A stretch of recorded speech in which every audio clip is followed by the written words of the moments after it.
Qui crée l'argent? Le savez-vous? L'argent que vous avez sur votre compte a été créé par des banques commerciales, bien souvent privées, telles que le Crédit Agricole, HSBC ou la Société Générale. Autour de 95% de la monnaie qui circule de compte en compte grâce aux moyens de paiement tels que les cartes bancaires, les chèques et les virements, est de la monnaie électronique gérée et créée par les banques commerciales. On appelle cette monnaie la monnaie scripturale, car elle n'est concrètement qu'une écriture dans la comptabilité des banques. Les billets et les pièces de monnaie, fabriquées par l'État, ne représentent qu'environ 5% de la monnaie en circulation dans l'économie. Quand vous allez voir une banque pour qu'elle vous accorde un crédit, en réalité celle-ci ne prend pas l'argent déposé par d'autres de ses clients pour vous le donner. Elle crée de la monnaie à partir de rien. Ce sont des chiffres dans des ordinateurs, pas des billets de banque. Quasiment toute la monnaie en circulation dans le monde a été créée lorsque des crédits ont été accordés par les banques commerciales. On appelle cela la création monétaire ex nihilo, ce qui veut dire à partir de rien. Les banques ont le privilège de la monétisation. Elles ont le droit de créer de la monnaie en contrepartie d'une reconnaissance de dette. Et ces chiffres créés par les banques commerciales privées représentent 95% de la monnaie en circulation dans le monde. Et quand vous remboursez votre crédit, la banque détruit la monnaie que vous lui versez. Elle fait disparaître des chiffres. Oui, les banques détruisent beaucoup de monnaie. Et heureusement que toute la monnaie créée par le crédit est détruite lors du remboursement des crédits, sans quoi il y aurait bien trop de monnaie dans l'économie, provoquant une hyperinflation. Mais puisque la monnaie est créée par le crédit, et qu'elle est détruite lors du remboursement des crédits, alors on comprend que la monnaie en circulation dans le monde est égale à tout ce que les emprunteurs ont encore à rembourser aux banques. En d'autres termes, si tous les crédits étaient remboursés, il n'y aurait plus de monnaie dans le monde, ni en liquide, ni en monnaie scripturale sur les comptes bancaires. Toute la monnaie disparaîtrait par destruction monétaire lors du remboursement des crédits.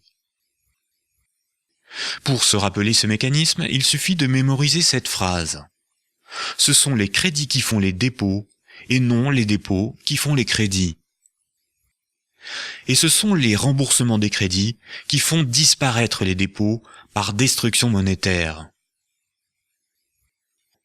Les banques demandent à chaque emprunteur de rembourser la somme créée à partir de rien, appelée le capital, plus des intérêts qui, eux, n'ont pas été créés. Quand vous payez les intérêts d'un crédit, cette fois la banque emploie cette monnaie scripturale pour ses propres dépenses, payer ses employés et ses actionnaires. C'est comme cela qu'elle s'enrichit. Il est impossible de diminuer significativement les volumes de crédits accordés dans le monde sans manquer de monnaie. Les crédits augmentent la monnaie disponible dans l'économie et à l'inverse, le remboursement diminue la monnaie disponible dans l'économie. Moins il y a de crédits accordés par les banques, plus la monnaie est rare, et plus les particuliers et les entreprises ont du mal à en capter pour vivre et rembourser leurs crédits.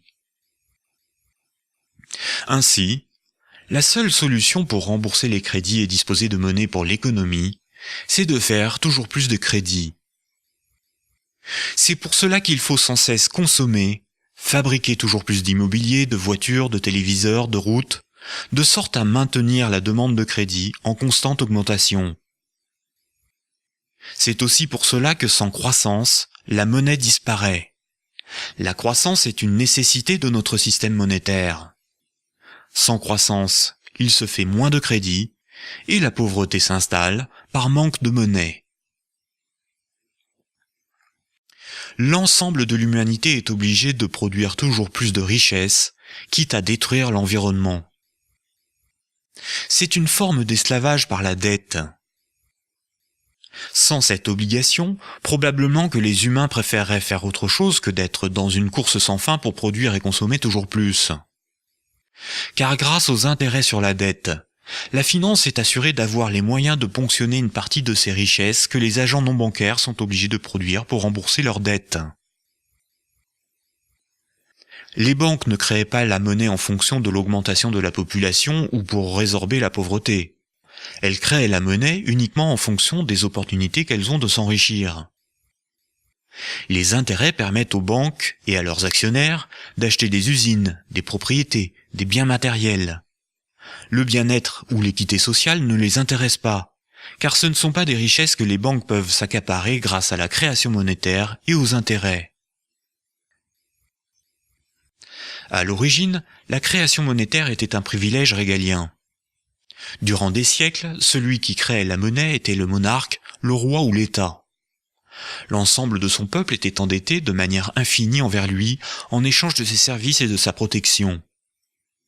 Et pour vivre, le souverain imposait par la force à ses sujets l'emploi de sa monnaie pour leurs échanges, puis levait des impôts dans cette même monnaie. Ainsi, tout le monde devait avoir de la monnaie du souverain pour payer les impôts, et le souverain pouvait s'accaparer une partie de la production. Sur une face, il y a l'effigie du souverain, et sur l'autre, le montant d'impôt que cette unité de monnaie permet de lever. Aujourd'hui, les souverains sont les banques. Notre monnaie s'appelle l'euro, mais contrairement à ce qu'on pourrait croire, ce ne sont pas les États qui créent la monnaie circulant dans l'économie. Ce sont bien les banques commerciales qui ont privatisé la création monétaire, de sorte à pouvoir lever des intérêts sur toute l'activité économique du monde, activité nécessaire pour assurer la demande de crédit perpétuel. Les banques sont donc les véritables souverains, et nous sommes tous, particuliers, entreprises et États, leurs corvéables sujets. De nombreux économistes contestent ce privilège exorbitant du système bancaire. Il est nécessaire de redonner la mission de création et de destruction de la monnaie aux États en fonction des besoins de l'économie réelle, et non en fonction des opportunités d'enrichissement d'une minorité de financiers. En d'autres termes, il est temps que le peuple soit enfin souverain.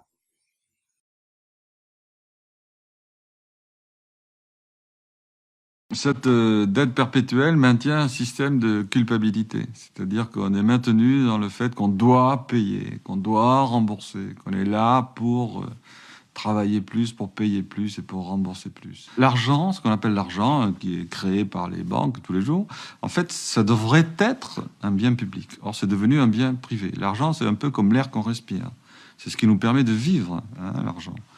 Et bon, comme l'eau, comme l'air, qui devraient être des biens publics.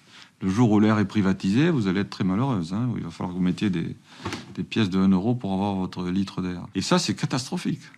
C'est catastrophique.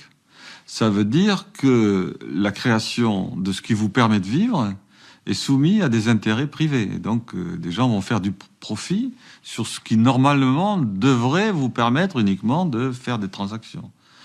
Et le fait que l'argent ait été privatisé, d'abord, ça donne des privilèges exorbitants aux banques, qui peuvent créer à l'infini de l'argent, et ça leur donne une tutelle sur l'économie qu'elles n'avaient pas, puisque c'était plutôt les producteurs qui avaient la tutelle de l'économie, et maintenant ce sont les financiers qui ont la tutelle de l'économie. Au fond, on devrait avoir des économistes comme des comptables, quoi, comme des dentistes. Hein, j'ai parlé de dentistes qui vont faire décider de l'avenir de la nation. Ils sont des gens formidables, surtout quand on a mal aux dents. Mais bon, à partir de là, on va leur demander d'être des techniciens. On leur demande pas d'être des idéologues. C'est-à-dire qu'on a construit une morale autour de l'économie qui est une morale extrêmement dure, hein, très dure. C'est une morale très difficile à vivre. La vie est très violente avec le capitalisme. Et tu es dans la culpabilité, tu es dans la dette, tu es dans le devoir. Et ça, c'est les économistes qui ont créé ce type de société. Donc on se sent coupable. Effectivement, c'est une forme de, on va dire, le mot est peut-être un peu lourd, mais d'esclavage moderne, de même que autrefois le débiteur était vendu comme esclave, hein, chez les Romains, et aujourd'hui, et sa femme aussi, et aujourd'hui on est dans un système où je vends ma force de travail perpétuellement pour rembourser la dette. Donc c'est vraiment un système qui ressemble bien à un système pas du tout démocratique, mais d'autorité, de tutelle morale très très forte qui culpabilise les gens. Et les gens sont coupables finalement d'avoir trop bien vécu, d'avoir été heureux, quoi, en quelque sorte.